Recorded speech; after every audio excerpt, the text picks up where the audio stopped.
I'm excited to welcome on a top 100 commit to Washington, Marisa Davis. What's going on today? Nothing much. Just online school, and now I'm talking to you. Absolutely. Well, let's get into big news. I mean, you've had a busy summer, made a little bit of kind of a transfer to Compass, back at Valley Vista now. You made the commitment, decommitment, now commitment again to Washington. What's it been like now that you're starting to settle into what your senior year is going to look like? Honestly, it's been like a relief, especially because, when you've made up your mind to go to a school and then like some changes happen, it's kind of hard, but things do happen for a reason. So I'm glad that it probably happened earlier. And so you committed to Duke. I mean, you've been committed for a little bit there, and the coaching change happened. I mean, what's going through your mind? And take us to the whole process of the decommitment process. It was a little hard at first. Um, it was kind of heartbreaking because Duke was like my dream school. Mhm. But I talked to Coach Lawson, and we kind of both decided to go like different ways. Um, I was really close with the staff before, so I kind of felt like, well, I don't really know Coach Lawson that well compared to like now that I'm committed to Washington. I know Washington very well. I've been recruited by them since the eighth grade, so I've just felt more comfortable with just decommitting and making my new decision. So let's go back to a couple more things about Duke real quick. You were committed there. Why did you choose them? Why were they kind of the school that you knew was the right fit originally? Definitely their academics. They're very high. Um, their style of play, I literally loved how they played. They were kind of like a fast team. They're always like pushing the ball, and that's personally how I play, and that's how I play for my club team and my high school team. So it kind of just fit me the best. And like I said earlier, they were my dream school, so it's kind of like, why not go there? hmm So you decommit, and then the offer comes in from Washington, July 31st. You commit a little couple weeks after that. Then take us through that whole process and kind of committing in just a couple months span. Um, at first, I thought my process would take a little longer because my first process did, but once I've started talking to I've always talked to like Coach Paul Reed from there, and once I started talking to like the head coach and like everyone else, and I got to meet like her daughters and like some of the girls, like the incoming freshmen, and talking to them, I was like, this is something that I would actually want.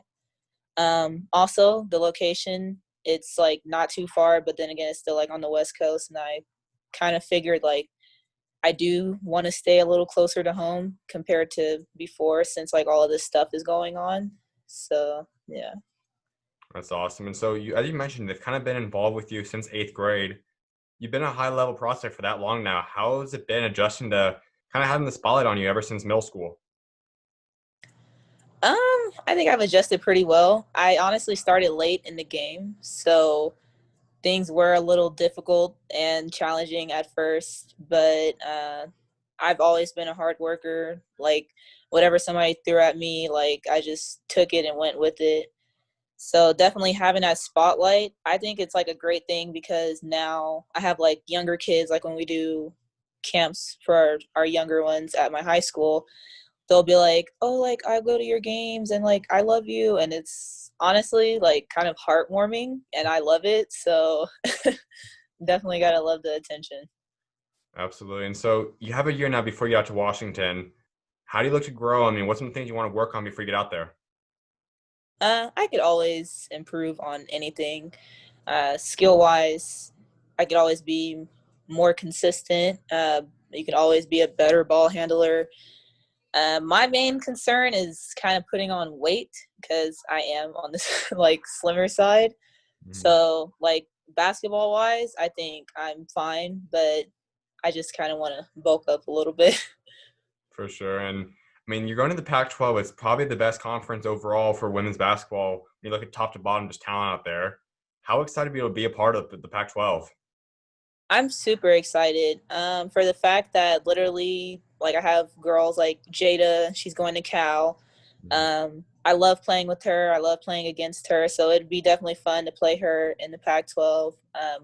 My old high school teammate Taylor Chavez. She goes to Oregon. I would love to play against her because I've always loved playing with her. I've known other girls from like the club circuit, how they're playing Pac-12.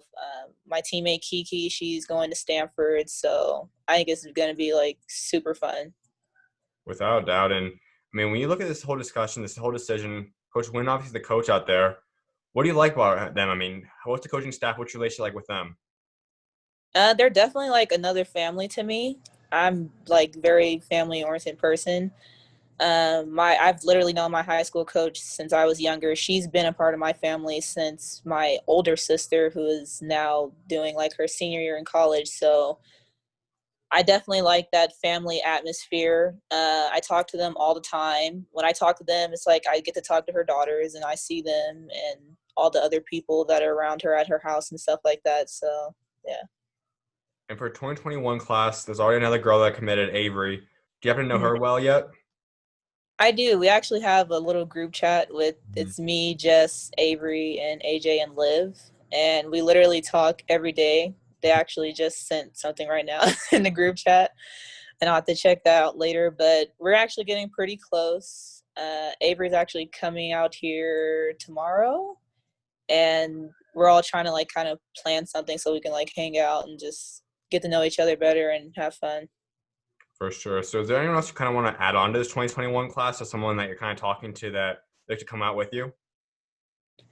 Um, no one from 2021. Um, I could say I would love for Jenna, my high school teammate, if she could come to Washington, that would be super dope. I don't know if that is something she would want to do, but I literally love playing with her. So if she ever decided, then that would be like awesome. Let's talk about her. I mean, she's on a little bit ago. She's 2022. She's going through her process, another top player. How's your approach to her? Like, what's kind of your things you're going to kind of tell her to try enticing her to come to Washington? Uh, Definitely just the people that she would be around. She knows me very well. She knows Jess. Um, I'm pretty sure she would know like Avery and them because like obviously the basketball world is so small. Mhm. But definitely just the people that she would be around, the atmosphere. Um, like I said earlier, it's not too far away from Arizona, but I mean it's the right amount. Her family could always visit, just like how mine can. Pretty much just the coaches there are loving and caring, and they will push you no matter what. And yeah. And you also had another crazy offseason for your high school movement. You guys win state championship at Valley Vista. You guys kind of split up and go different routes of prep. You go to Compass, she goes to Powerhouse, and then you guys kind of decided to come back now to Valley Vista. Take us through this whole summer changing high school wise now too. My main reason for changing was because of the COVID situation. I figured like I knew if I couldn't play high school ball, then I knew that prep would actually still play. And obviously, also I was already committed to Duke, so I was like, okay, like I know where I'm going. And then if I were to go there, then basically they pretty much had like all college course everything. Like when it came to athletics, they had like the rehab center, like I would be in like practice and training with the coaches there. Academic wise, I would already be taking like sciences and stuff that would help me because like I want to be a PA when I go to school. So they had all the sciences and maths and stuff for me there, and it would have been like all set. But then again, since like I decommitted from Duke, I decided to kind of just stay at home and be closer with my family because obviously if I were to go to prep, literally Compass was like an hour 15 away from my house, so it's pretty far, and I wouldn't be around my parents as much, and I just wanted them to be a part of my second process, so I decided to come back to Valley. So if you still were part of Duke, if all that stuff didn't happen, would you still be at Compass? To be honest, I really don't know because at this point, now that I have come back, I've realized that I did it for like my high school coach. Like I said, I've known her forever. I actually do want to win state again. At first, I was kind of like, I already have 2 rings. Like, I'll be okay. But I mean, think 3 is better than 2. So definitely want another state ring. And obviously, me and Jenna kind of talked about it, and we literally love playing with each other. So we were like, okay, well, I mean, if you're thinking of going back, I'll go back. And I was like, well, then I'll go back if you go back. So that kind of helped my decision. And just the atmosphere over there in general, like, I literally have a legacy at Valley Vista High School. And I guess in a way I kind of didn't want to just leave it. And also I want to get like Gatorade Player of the Year and be like McDonald's All-American and all of that. And I was literally so close to getting Gatorade Player of the Year last year, but I came up short because of scoring wise. I did average like 20 something points a game, but the other girl that was running up against me, I don't know how much she averaged, but it was more. And it was due to the fact that my high school coach was more of like sportsmanship. She's like, okay, like, you have this amount, like, we're already blowing out this team, so there's no point. Like, and I would probably sit like the whole majority of the fourth quarter. So yeah, definitely trying to get that back and just continue on with my legacy and just leave an even bigger legacy once I go off to college. Absolutely. I mean, obviously, a lot of girls did decide to take the move to the prep route this past summer. What do you think the impact will have on high school basketball in Arizona?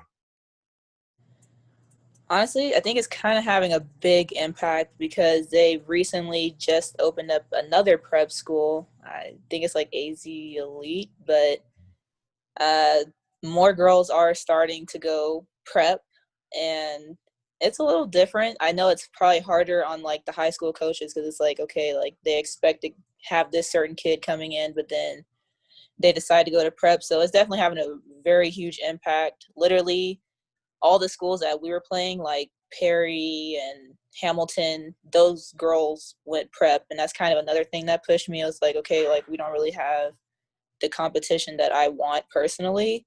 So that's also another reason why I left. And yeah, so definitely a huge impact when it comes to competition wise and who's going to be playing who. And so you come in next season now. You guys had 28-3 record, state champion, runner for Gatorade Player of the Year. Obviously, it was a huge year for you. How do you look to build on that? What's some of the stuff that you think you're capable of putting up next year, average-wise, award-wise, that you want to say would be a successful senior year for you? Definitely scoring. My coach says she's giving me the green light. It's my senior year, so I'm just gonna do whatever it takes to get that Gatorade Player of the Year. So if that takes me having to average like 30 points a game, then I'm definitely gonna do it. I'm just gonna push myself, keep working hard. Obviously, I work hard like all the time, but I mean, it's just that one little thing that probably set me back, and whatever it is, I'm gonna figure out and change it and fix it. Therefore, I can have an even more successful year compared to like my freshman, sophomore, and junior year. And as you talked about a little bit, Jenna, come back with you. You guys are one, if not the best duo in Arizona, if not even the country.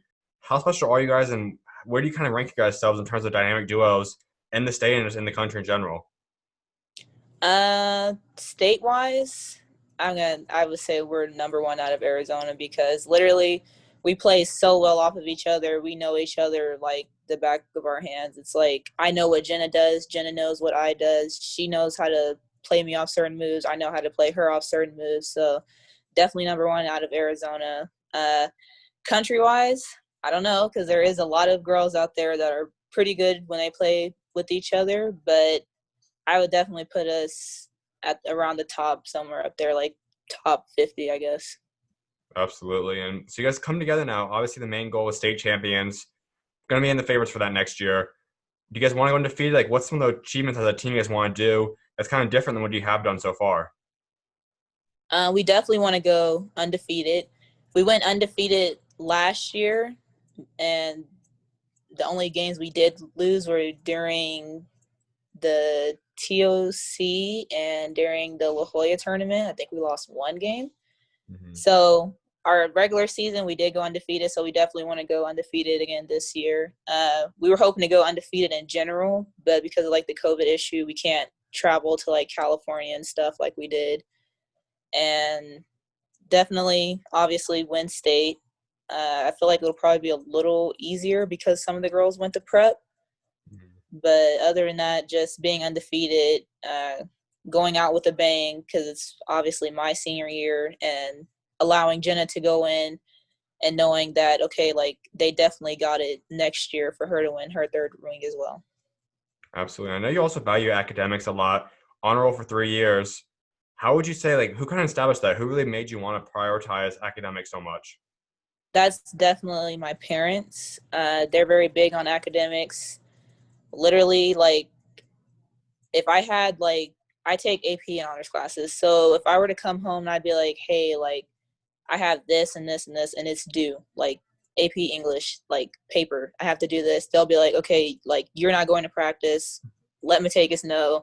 Like you're going to get this done because academics do come first. Because technically, if it wasn't for academics, then I wouldn't even be getting into college for basketball. So definitely my parents and my high school coach for sure.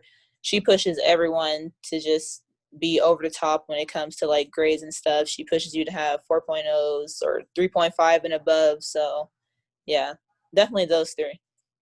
You mentioned kind of earlier what your career you want to do is. How do you kind of plan to get to that? And is that something you want to do after basketball, or how do you kind of plan to work into your overall, you're trying your dream job after besides basketball? That's definitely something I'm gonna do after basketball. Obviously, like I would love to play in a WNBA and play overseas. So that would come first, and then like if when I retire from that, then I would be a physician assistant. Honestly, the main thing that kind of like pushed me to do that was my dad, because he was going to school for it before he decided to kind of like focus on me and my basketball more. Mm-hmm. And then like college wise, obviously I've talked to them about it, so they know like all my classes. They've literally sent me like classes like biology or like chemistry and stuff that I would have to take in order to get there. They have a hospital on the campus, so that's like super cool for me. That's like a big plus because it'll be easier for me to like pick up on things and like do my classes and be able to like go off and like examine and look at things over in the hospital and then come back and obviously have whatever science or math class I would need. Absolutely. And I mean, you were going to run with West Coast Premier, a top program once again. Obviously, didn't go as planned because of all the COVID concerns and stuff. But why did you choose to go with them? I've known Coach B since like my eighth grade year. It was funny because like he was saying he never had to like recruit someone per se. So when he found out like about me, he met up with my parents. We were in California. I was actually playing for a like a Arizona club team from here, and he was like, "Well, I would really love for your daughter to come and play with me." And then I, well, my team played his team, and we got blown out. But I put up like 15 on his team, and he was like, wow, you're actually like pretty good, so you might as well just come over here. And then I kind of guess that's what pushed me to go over there. So I've been playing with him forever. We actually recently played in Vegas. That was literally like the most fun I've had in a while because of like this whole COVID thing. And yeah, that was like the best feeling ever because literally, like you said, we are like the top team. Like we have everyone, we're stacked basically. And yeah, What was it like just getting back on the court and playing again? it felt so good. Like at first I was a little rusty, I'm not gonna lie. It was like, okay, like what the heck? But it finally hit me. And then I kind of like picked up on things. Being able to just play with my teammates after like we've just been talking over text and stuff, it just felt amazing because it's like, okay, now I'm finally playing with you guys. Finally get to play in general because I literally hadn't played in like 6 months. So yeah, it felt good. That's awesome. I know you also have in both all your bios as Garage Fam. What does that take us to that? That is my trainer. His name's Tony Miller. Mm-hmm. Um, I've known him since my freshman year. Well, I guess I've been, well, not my freshman year. Yeah, I can say my freshman year I've known him. And then I didn't really start working out with him until like a couple months I've been working out with him. He has his own like gym and stuff. It's called the Garage Fam because literally everyone in there is like, we call each other like brothers and sisters because we all know each other so well. We'll do like training or we'll play like pick up against each other. Like people like Dalen Terry will be there. Timmy from Utah, like literally like all the top big name recruits and stuff will be in there and we'll just play with each other. And now Jenna actually goes with me, so that's been super fun playing against her and playing against all the boys and showing them what we can do. Absolutely. And a couple more things before I let you go. One is talking about legacy. That's something that all girls and everyone just wants to build for themselves. So when you are done playing basketball, what do you want your legacy to be for what you do both on and off the court? Um, I would want my legacy to be known like, okay, like she was a very hardworking person because, like I said, I did start off late in the game and literally I was able to like catch up with everyone else and overachieve. And I just feel like that would be something for like the younger generation to look at. Like, okay, like granted, she started late, she still was able to like win state titles, reach her 1,000-point career in high school, and be able to like dunk a ball. Like I don't really know very many girls that could do something like that. So that's impressive. And I just feel like younger kids should be able to know that if they set their heart on something, then they can achieve it as long as they work hard and don't give up. Without a doubt. Talk about faith a little bit. I know you're a believer. How has God kind of helped get you to the point you're at today? I would say he's a big part of my process. Obviously, like how I decommitted, things do happen for a reason. Maybe he knew that once I got to Duke, it wasn't going to be a good fit. I could have been a transfer or I could have gotten hurt. Like anything could have happened. So honestly, I think that is something that I am a very strong believer in when it comes to like faith and stuff, because so much stuff has happened to my in my life personally that's been like, dang, like nobody actually knows unless I say. And it's like, wow, I didn't know that. Like, and they consider me like a strong person. So I'm gonna give all that to like God for sure, because if it wasn't for him, I wouldn't be where I am today. Absolutely. And for my last one before I let you go, for Washington fans, what's the three biggest goals you have set for yourself for your Washington career? Definitely break records. My favorite player, Kelsey Plum, went there, so I'm gonna try and break some of her records. Just go in there in general and be that winning team, because I feel like nobody really thinks of Washington as like, oh yeah, like they're like a UCLA or anyone else like that. So definitely just put Washington on the map and drive us to the top. And my third one would be just to leave my legacy there and have girls want to be like, oh yeah, I want to be like Marisa Davis and go to Washington and just be able to like do that one step forward and be like, okay, like this person, she came from here, she did this, like I want to follow in her footsteps and follow her path. So yeah. Without a doubt. Well, I definitely appreciate you taking time to come on today and congrats on the commitment again. Thank you. Of course, you're always welcome on. God bless. Thank you. You too.